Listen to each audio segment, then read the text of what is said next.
Muy buenos días, muy buenas tardes, muy buenas noches, según corresponda. Vamos a continuar. Módulo 2 del diplomado Tutoría Tanatológica. Ahora vamos a revisar el tema número 3, la sesión número 3, que es cuidado de la familia en casos de ansiedad, angustia y tristeza. También un tema importantísimo. El tipo de familia característico en México es el basado en el matrimonio monógamo, en el establecimiento independiente de la pareja, en la relación afectuosa entre padres e hijos, la colaboración económica de ambos y la libertad entre los miembros de una familia. En México también hay familias monoparentales, familias formadas por matrimonios del mismo género, familia con hijos y sin hijos, familias formadas en unión libre, acuerdo y libres e independientes sexual y afectivamente. Es decir, en México tenemos una gran variedad de familias. Ya no es nada más la familia en donde está papá, mamá, uno, dos o 20 hijos. Ahora las familias son muy diversas y tenemos que entender, esta parte es importantísima porque este grupo es con quien vamos a trabajar y no podemos tener estas ideas o estas restricciones sobre qué debe ser y cómo debe estar compuesta una familia. Ya no es como antes, ahora hay muchas variedades de este mismo grupo. Sin embargo, uno de los rasgos casi universales del matrimonio es que no se origina en los individuos, sino en los grupos interesados, en este caso otras familias, y que además une a los grupos antes y por encima de los individuos. La relación familiar es abundante, nutritiva, es emocional y es significativa, y con base en esas características es que vamos a planear nuestro trabajo de intervención en el caso de las familias. El duelo en la familia también es un tema complicado, es importante y para el que profesional debe estar perfectamente preparado. La familia no ha evolucionado, a pesar de los cambios que hay en la formación. La familia como tal no ha evolucionado desde los primeros tiempos de la humanidad y tampoco lo ha hecho en las culturas. Lo que ha cambiado es la sociedad en su conjunto, esto es, una familia sigue siendo el núcleo básico de la sociedad y lo es o más cuando hablamos de sociedades modernas. La familia sigue siendo su estructura primaria y el núcleo familiar es la parte más importante de este grupo social en el que estamos todos inmersos. Para entender las decisiones de la familia ante la muerte y la enfermedad de uno de sus miembros, es necesario analizar y comprender primero, es nuestro primero y más importante trabajo, su relación y su comunicación. Formas de relación y comunicación que comúnmente se viven en familia. De la relación resultan o resaltan 6 tipos muy importantes, al menos en nuestro país. La unión familiar con base en alianzas, la experticia en cuidados, atenciones, beneficios, reglas y recursos. Después se observan formas peculiares de satisfacción de necesidades, como distribución de los quehaceres, funciones y roles para cada uno de los miembros. Se atribuyen el origen, las condiciones de jerarquía, se cuentan con métodos para impartir justicia, distribución de tareas en relación con la sociedad y finalmente compras, ahorros, gastos que resultan temas variados y acalorados en los ajustes y los contratos intrafamiliares. Hay muchas formas de funciones, no solo sociales, también humanas en un solo grupo familiar. La comunicación familiar es mucho más fácil de entender cuando se escucha con atención a los integrantes. Se sabe de la comunicación clara, honesta, abierta y con contactos anunciados, o sea, que antes de establecer proponen el tipo de contacto que se desea llevar a cabo, como pedir consejo, solicitar algo, un abrazo, afecto, en fin. También existe el tipo de comunicación que descalifica, es decir, aquella en que el mensaje no tiene respuesta o lo que se recibe de respuesta no corresponde a lo que se preguntó o se solicitó. Otra forma de comunicarse en familia es el conocido doble mensaje o mensaje que al mismo tiempo da y quita, donde el que envía un mensaje recibe 2 respuestas tipo mandato que son contradictorios entre sí, por lo que cualquier cosa que decida hacer siempre saldrá algo mal. Este lleva al predicamento en la comunicación en la familia. Y otra forma es la no confirmación, o sea, donde el que envía un mensaje recibe una expulsión o un desconocimiento de su existencia, tanto como ser humano como miembro del grupo. Estos tipos de de comunicación en familia son muy frecuentes y tenemos que contar con la suficiente paciencia, sobre todo la preparación para escuchar qué tipo de contactos se desarrollan en ese grupo familiar. Esto generalmente lo vamos a hacer durante la primera entrevista y vamos a llevar nuestras notas sobre qué es lo que observamos, de cómo se comunica y cómo se relaciona este grupo familiar, porque de ahí depende muchísimo el objetivo que podamos llevar a cabo. Con base en lo anterior, podemos clasificar la comunicación en la familia como congruente, desviada e incongruente. Es decir, el mensaje está dispuesto a recibir respuesta congruente, desviada o incongruente, causando bienestar, confusión o trastorno. Identificar la relación y comunicación de una familia es la base fundamental y necesaria para poder apoyar, aconsejar o intervenir en caso de duelo, porque de otra manera no habrá contacto y ya decíamos la sesión anterior, no habrá relación y esto no es posible en un trabajo tanatológico. No hay una buena relación o simplemente la relación no existe y no se formó bien la relación o no existe simplemente porque no fuimos capaces de determinar primero con quién estamos tratando. Y es la base fundamental, y en el caso del individuo y en el caso de la familia no es diferente. A la familia también tenemos que saber con qué tipo de familia estamos tratando, y esto lo vamos a lograr entender a través de escuchar claramente lo que se dicen y entender claramente la dinámica de ese grupo. Muerte en familia. Una vez que se han identificado los modos de comunicación para poder trabajar con el grupo, lo siguiente es identificar los roles de los integrantes de la familia. Obviamente, solo se puede hacer durante la plática con el grupo. Tenemos que ser capaces de ver perfectamente qué rol, qué papel juega cada una de las personas dentro de ese grupo. Hecho lo anterior, podemos clasificar ahora sí el tipo de muerte en cualquiera de sus tres grupos o causas. Primero tenemos suicidio, homicidio, accidente, es decir, una de las principales sería determinar la muerte violenta. Después tenemos incapacidad e imprudencia, que es aquella muerte generada por accidentes pero no violenta. Y después tenemos los problemas físicos y mentales, es decir, la muerte ocasionada por enfermedad. Estos grupos también acarrean tres grandes tipos de problemas y de afección en la familia. El más importante y el que tenemos que tener con más cuidado es aquel que ocasiona de grandeza a inferioridad. Que un grupo familiar esté perfectamente compuesto, esté a su modo, obviamente, bien integrado, que esté clara la comunicación, no importa qué tipo de comunicación sea, siempre que sea una comunicación constante, podríamos decir que es un grupo funcional, es decir, cada una de las personas tiene una función dentro del grupo y una función para con la sociedad. Entonces, esta familia va a llegar de ese punto de grandeza, de establecimiento, de acuerdo, a la inferioridad o a dejar las funciones, tanto internas como externas, del mismo grupo. Después tenemos otro problema también bien frecuente, que es de organización a desorganización y disfunción de la familia, que también es un trabajo muy arduo, porque la familia, de nuevo, está organizada pese a sus peculiaridades, a su particular forma de vida. Hay organización y esto va a terminarse con la pérdida y va a ocasionar disfunción o desorganización, y finalmente tenemos de capacidad a incapacidad para resolver y solventar la vida. No cabe duda de que cualquiera de los tres va a afectar muchísimo y son muy frecuentes, y nuestro trabajo para con la familia es precisamente evitar cualquiera de esos tres.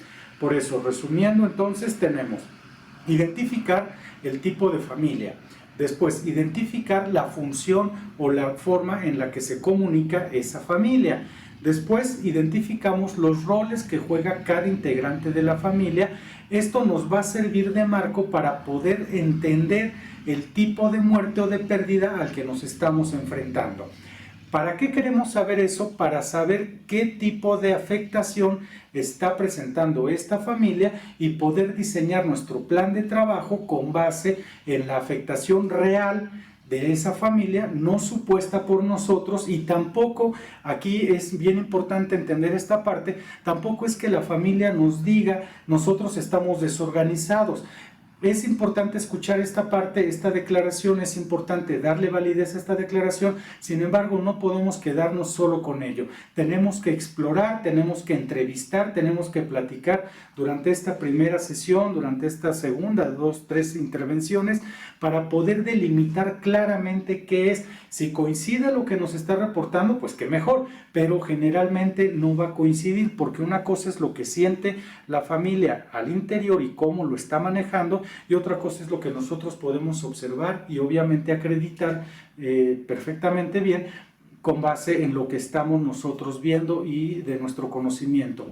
De ahí pues vamos a hacer nuestro primer boceto de plan de trabajo para con esa familia. Entonces tenemos estas tres limitantes anteriores a presentar nuestro plan de trabajo. Nunca en la vida va a pasar que llegamos con una familia y vamos a salir con un plan de trabajo, no. Primero tenemos que escuchar, tenemos que analizar, tenemos que confrontar nuestra información con las fuentes necesarias y ya posteriormente presentamos nuestro plan de trabajo en la segunda, incluso en la tercera o cuarta intervención con ese mismo grupo. Hay cientos de casos de personas íntegras, alegres, capaces, felices, que sufren intensamente por la muerte de un familiar, pero también se afecta a los abuelos, a los tíos, a los primos, cuñados integrados a ese grupo familiar. Obviamente se observan reacciones muy personales en cada uno de los miembros y es común observar que se padecen trastornos del sueño, trastornos alimenticios, cansancio, lentitud en cada una de estas personas. Los hijos de la familia, dependiendo de la edad, grado, madurez psicológica y emocional, reaccionarán con una serie de conductas que pueden ir desde el llanto relacionado a una emoción claramente identificada o un recuerdo hasta comportamientos estrictamente autodestructivos que claro que tenemos que entender y evitar a toda costa. Hay muchos casos de hijos que se pierden en su habitación, se muestran desordenados, lentos de aprendizaje, tímidos, callados, es decir, personas que no eran nada tímidas, eran extrovertidas, que tenían buenas relaciones con sus amistades, en su escuela, y que ahora son todo lo contrario, y eso también tenemos que aprender a identificarlo. Por eso nos sirven las entrevistas, para saber cómo era esta familia, cómo se comunicaba y en qué ha repercutido la pérdida en este mismo grupo y qué tenemos actualmente como primera observación de esta familia. Otras familias se vuelven incapaces de expresar sus sentimientos y sus emociones. ¿Cómo empezamos o cuál es el principio de la atención? El profesional con formación tanatológica deberá ser capaz de entender el duelo de la familia. Sin este primer entendimiento del duelo y las causas del duelo, simplemente no hay nada que hacer. Entonces entendemos el duelo de la familia. Dentro del grupo familiar tenemos las reacciones de los padres, los hijos, los hermanos, sobrinos y otros parientes. Aquí lo primero y más importante es crear una clara línea que permita trabajar el duelo en el grupo como un conjunto funcional y cuyas reacciones se deberán identificar y trabajar con ellas a manera de que no salgan del conjunto de reacciones familiares. Es decir, no se trabaja con cada individuo de manera individual, sino con el grupo de manera nuclear, de manera centrada en el grupo en su totalidad. Esta parte es bien importante. Bien, vamos a poder encontrar ciertos miembros del grupo con más trastorno que otros. Esos tal vez en un segundo momento podamos tratar a esas personas, pero cuando estamos en una intervención tanatológica familiar es bien importante que siempre estemos centrados en el conjunto de la familia. La mayoría de los trastornos generados en el individuo tienen su origen precisamente en el grupo familiar, por lo que debemos presumir que al curar o al tratar a ese grupo familiar en su conjunto, también estamos ayudando al miembro afectado. Trabajar en duelos individuales en conjunto, no solo es una pérdida de tiempo, sino que afectará completamente la dinámica familiar, llevando al fracaso toda la intervención, ocasionando trastornos que no deben presentarse. Entonces es bien importante que por mucho que nos veamos tentados a tratar el duelo del niño de manera independiente, no lo hagamos hasta completar nuestro trabajo familiar. Dependiendo del resultado de ese trabajo familiar, sí podríamos abordar posteriormente el duelo de uno de los miembros de manera particular. ¿Cuáles son los objetivos de la intervención en familia? El mayor reto de trabajar el duelo de una familia es que cada miembro aportará una serie de respuestas y reacciones que irán complementando una relación dinámica muy particular del conjunto. ¿Cuál es el objetivo del apoyo tanatológico brindado a la familia? Son 5 principales y que tenemos que tener siempre bien claros. Nosotros proponemos estos 5, ustedes podrán encontrar a lo mejor algún otro. Quizá digan este objetivo no está bien claro en este grupo familiar, por lo tanto tienen obviamente toda la capacidad de quitarlo. Los que tenemos nosotros que hemos observado son los que más van a ocasionar beneficios, son apoyar para superar ansiedad, angustia y tristeza como promotores de apatía del grupo. Después, prevenir pérdidas de bienes, educación, trabajo y sociedad de la familia. Después, prevenir trastornos derivados de la angustia, tristeza, culpa y desamparo. 4. Prevenir la idea de fracaso, mal cuidado, castigo divino y destrucción del grupo. Y 5. Rescatar los valores de afecto, comunicación, cuidado mutuo y pertenencia de la familia. Esos 5 abarcan prácticamente todas las posibilidades de los trastornos estudiados en los grupos familiares que han perdido a uno de sus miembros, y generalmente cuando el miembro es muy importante en la familia, estos 5 grupos de trastornos se presentan inexorablemente. Entonces nuestros objetivos están delimitados de tal forma que podemos abarcar gran cantidad de aspectos muy frecuentes en las familias, sobre todo en nuestro país, por cuestiones culturales, económicas, educativas, que vamos a estudiar más adelante en el diplomado, pero que sí forman un antecedente de cómo vamos a ir llevando nuestro trabajo. ¿Qué es la ansiedad? Ya vimos en el módulo 1 estos conceptos, ya nada más podemos ir aumentando este conocimiento. Podemos bien hablar de niveles o grados de ansiedad.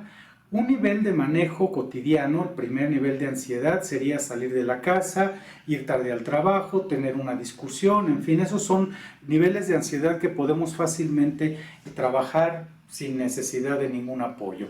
Tenemos un mayor o un segundo nivel que sería cambiar de casa o de ciudad de residencia, hacer una compra muy importante, por ejemplo un coche o una casa, genera mucho más ansiedad. Y un tercer nivel que sí puede afectar seriamente a cualquier persona es recibir un diagnóstico médico con mal pronóstico, la muerte de un familiar o persona amada o importante o necesaria. Estos generan muchísima más ansiedad, y también tenemos que aprender a diferenciar en qué nivel de ansiedad está el grupo familiar con el que estamos trabajando. El trastorno de ansiedad en la familia se puede entender siguiendo las preposiciones lógicas y sus respectivas implicaciones. Primero, nadie vivo conoce la muerte, ergo, la muerte no es algo de lo que se puede hablar ni estudiar. Si nosotros podemos ir mencionando estos preceptos lógicos, vamos a ir quitando la ansiedad de esa familia ante las cosas primero desconocidas, después las suposiciones, después las formas de comunicación, los roles que van cambiando en cada uno de los miembros, y vamos a poder ir regresando a la familia a sus estados anteriores funcionales, y por eso es tan importante conocer la historia, cómo eran las cosas antes de la pérdida, cómo deberían seguir funcionando. Bien, va a haber un cambio obvio, también va a haber una evolución, es decir, va a madurar la familia, su pérdida, y va a poder superar esta pérdida sin que se ocasionen otros trastornos ya más lamentables, como por ejemplo los vicios o las pérdidas muy significativas de ese grupo, de sus relaciones y de los mismos bienes de la familia. Después tenemos la angustia. La familia genera una enorme cantidad de discursos acerca de lo bueno de la muerte a manera de consuelo de su pérdida, y estos también tenemos que aprender a escucharlos. Estos estados combinados con la ansiedad dan como resultado la santificación de la persona muerta. Ahora resulta que es un tabú, está prohibido hablar cualquier cosa negativa de la persona que se ha muerto, lo cual necesariamente va a ocasionar no solo una detención del duelo, sino un duelo mal llevado, y evidentemente va a callar a los miembros de la familia, lo cual no podemos permitirlo. Así es que nuestros trabajos consisten en quitar la ansiedad, quitar la angustia, no santificar a la muerte y tampoco llenarse de ideas falsas que no tienen ninguna relación científica y mucho menos una relación lógica con lo que sucedió.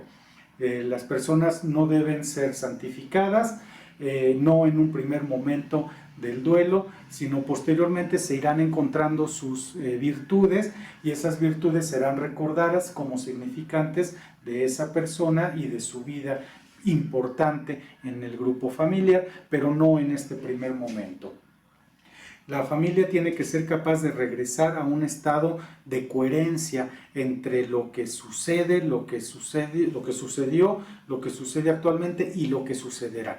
No, nada de esto puede ser mágico. Y finalmente la tristeza. La tristeza es tan natural como cualquier otro estado emocional. Toda pérdida, desde la más simple hasta la muerte más violenta, ocasiona tristeza en quienes amaban a esa persona como en quienes alguna vez la conocieron. Así que en realidad nuestro trabajo es apoyar a la familia haciéndoles saber que no pueden aprender sobre la muerte, puesto que no hay nada que estudiar, pero pueden aprender de ella, de quienes se han ido, dado que la visión es diferente.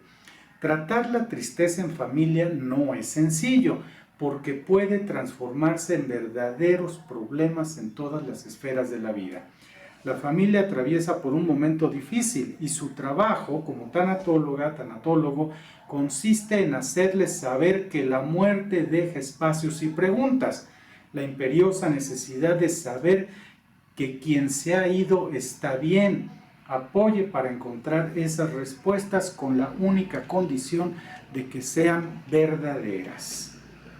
Entonces, vamos a trabajar el grupo familiar, ya quedamos, conocer la dinámica de la familia, conocer la comunicación de la familia, conocer la importancia del rol de cada uno de los miembros de la familia, identificar perfectamente bien el tipo de muerte que se suscita en esa familia, los trastornos que puede ocasionar, llevar a cabo nuestros objetivos. Los 5 que presentamos presentan la mayoría de los espectros de trastorno que se pueden generar. Tratar la ansiedad, tratar la angustia, tratar la tristeza, siempre en la búsqueda de un duelo más provechoso, un duelo que se viva en realidad, que la persona pueda manifestar libremente sus estados emocionales, sus estados afectivos, sus estados mentales, dentro de la confianza, la seguridad que le debe brindar su grupo familiar. Ese sería nuestro trabajo en el aspecto de la terapia tanatológica dirigida a una familia. Conclusión: quien se prepara para ayudar al superar el duelo de una familia y un individuo también, es consciente de la responsabilidad de cuidar cabalmente que los trastornos del ánimo y el afecto que la ausencia han provocado no se vuelvan en contra de la persona o el grupo doliente, sino que lo supere. Esto se logra a través de comprender el origen del mismo.